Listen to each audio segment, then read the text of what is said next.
As someone that grew up playing farming games with Harvest Moon titles like A Wonderful Life and Friends of Mineral Town, the new remakes under the Story of Seasons banner have been a fun blast from my past.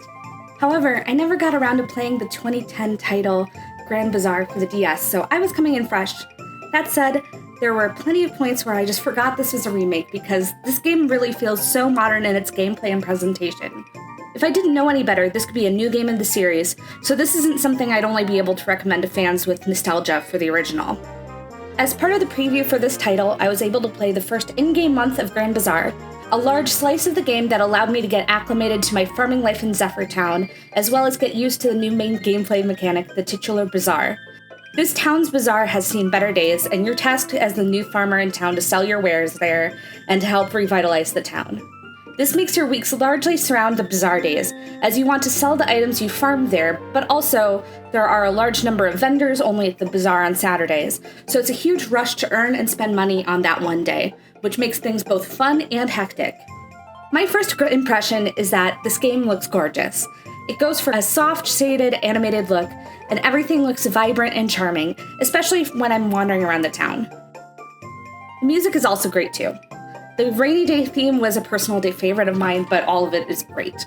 Not to mention that the performance on Switch 2 is immaculate, and this makes it a really good incentive to sink hours into this gameplay.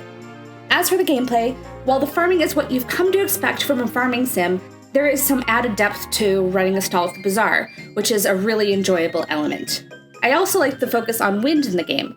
You get a glider early on, and depending on where the wind is blowing, it can get you to places quicker, or even areas you previously couldn't get to. The platforming is kind of imprecise, but it's not a big focus of the game. The wind also affects your farming, as the vast majority of the crafting, besides cooking, is done in windmills that move faster or slower depending on the speed of the wind.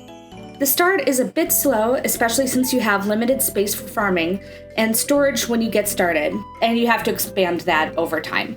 But across the hours I've played this first month, it gets more and more compelling as areas open up.